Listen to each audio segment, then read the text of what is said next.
Alright, hey guys, welcome back to another video. Thanks so much for joining me. Glad you're watching this one as well. And I'm still not done talking about the changes to my portfolio. And today I need you guys' help. And I want to talk dividend stocks with you guys for a minute. So I have no dividend in my portfolio. I'm all growth. I have one dividend paying stock, and that's Nordnet, the Swedish company, pays less than 1%. And so I don't want to be one of those cocky growth investors who gets burned by not having any safe stock, no diversification, and no dividend. And dividend and diversification is the only free lunch you're going to get in the stock market. And as we know, dividend can actually be more important than growth over the long run because of just the safety of always getting paid. So without no further ado, let's have a look at some dividend stocks. So my plan in the future is to take some profits from my growth stocks off the table and put it in a safe dividend stock, which is going to be my go-to one, almost like a high interest rate bank account. So I've got a list of companies here that I've found. I haven't gone too in depth with each company, so don't blame me if I've included some bad ones. But I also want new suggestions. So the criteria for my list so far have been: it has to pay more than 2%. It has to have a good track record of dividend. Not every company has this though. Growing revenues. No like plus 4% company that just throws out all their earnings in revenue, in dividend. You know, I want the company to actually do something else than just pay a dividend. Preferably something else than US dollars, so maybe a different currency, some European ones maybe. I prefer quarterly payments or semi-annually, not annually, because sometimes a company will go, oh shit, there was no dividend for 2020, so you know you're gonna have to wait till 2021. But when you have quarterly payments, you actually get an update to how the company is doing dividend-wise 4 times a year. But again, if a company only pays one dividend a year, they can all of a sudden say, okay, last year was a bad year, you're not getting any dividends. Like, what? Come on, like, you know, you've been waiting a year and you get no dividend. So I don't like that.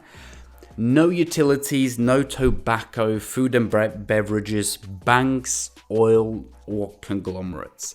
These are just things that don't excite me. Most of them are just they pay dividends and that's what they do. So none of that. So my list so far, again, it's not too in depth, so don't blame me if some of these are terrible picks. So we got AVGO, which is the Swiss robotics and automation company. Pays 2.9%. Good thing about AVGO is they've increased their dividend for just about 11 years, if I'm right. The stock has been trading in a range, so up and down, since 1998. So maybe it's undervalued, although it has a quite high PE ratio. And it's in robotics, which is a great trend, you know, automation of industry and manufacturing, and it trades in Swiss franc, so that could be a good diversification. Next up is Broadcom. We all know Broadcom pays 3.2% dividend. It's obviously a semiconductor play. They've been increasing dividends forever. I mean, as far as I could find, I couldn't find a year where the dividend has gone down. So it has fantastic history. It's actually a decent growth company. Like the dividend and the revenue is actually growing pretty fast. And of course, it's a 5G play, Internet of Things, connectivity, all that kind of stuff. So maybe a good play. Next up is the Swedish company INVE-B, which pays about only 2%, but it's a well-diversified company. It's an investment company, so it's basically like a diversified growth investor that sticks to the Nordic region. So it's mostly Swedish, German, like Danish companies and so on. I couldn't find any history on their dividend payment increase, but this one, you know, has very low payout ratio of like 15%, so they can very safely pay the dividend. It's a well-diversified company. It's sort of like a fund, but just a stock. So you get a almost like an ETF without the fee plus dividend, and it's in the Nordic region, so Europe, and I don't have any stocks in Europe really, so it could be a good diversification for me. And it's traded in svenska kronor, so again, adding another currency could be good. Nordnet also trades in svenska kronor, so yeah, it's always nice to have some currency diversification. My portfolio took such a big hit after the corona crisis. You know, the US dollar shot up in value versus my local currency, which is Norwegian kroner, and then it just plummeted down like 20-30%. And I don't like to be a candle in the wind, and I don't like being a victim of big swings in currency. Then we got Lockheed, the king of dividend, pays 3%. Aerospace and defense, it has been increasing dividend for 16 years, maybe forever, who knows. They have pretty much the best history, very stable income. Of course, they're in bed with the US government and the Pentagon, so they pretty much have cash rolling in non-stop every year. And it's also a space, satellites and 5G play. And also a bit of a hedge in case there were to be some big conflicts or brewing conflicts with Russia or China or whatever. Lockheed stock just tends to jump up. Then we got Nextera Energy Partners, 3.6% yield. This is the subsidiary sort of Nextera. So they're in partnership with Nextera Energy, which is like the world's largest renewable energy company.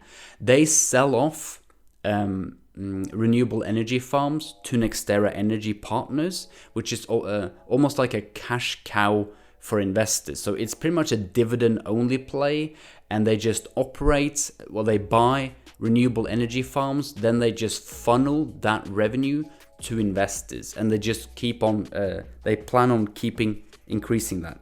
They've been increasing dividend for 7 years. This is of course an ESG play, has a very high yield, and the partnership with Nextera Energy definitely provides some stabilization to the company. So they just keep getting assets from Nextera Energy. I think this looks like a really promising one.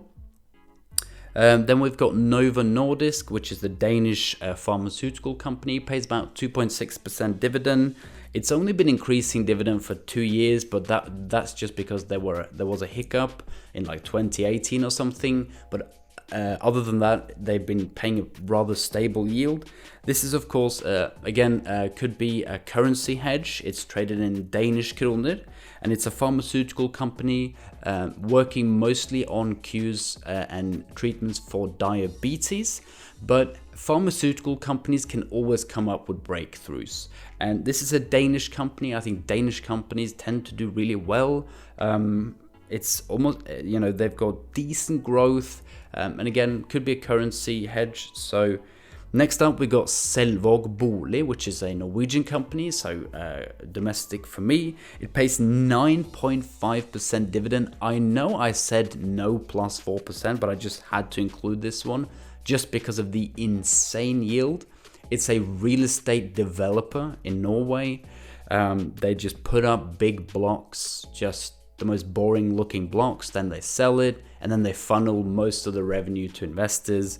They've been increasing dividend for 2 or 3 years, but the dividend is pretty unstable, and any company paying 9.5% is probably not going to be able to keep it up. So sometimes the company have to get off the dividend throttle and invest more in the company, and then they can get back to dividend. So I think this will be a little bit of an unstable dividend payer in the future. But of course, it's high yield, it's norske kroner, so dividend, so currency hedge, and it's sort of shielded from like world macroeconomic stuff because it is a real estate developer in Norway, and real estate markets can tend to be quite isolated, especially in a very rich country like Norway. So they're sort of shielded from the general movements in the market. But I'm just not sure if they can keep up 9.5% payout. Then we got Volvo, the Swedish truck manufacturer, well, trucks and buses, pays 2.6%, increased payout for about 8 years. They do develop electric trucks and buses and engines and parts for various crafts and ships. So this is definitely a huge industrial player.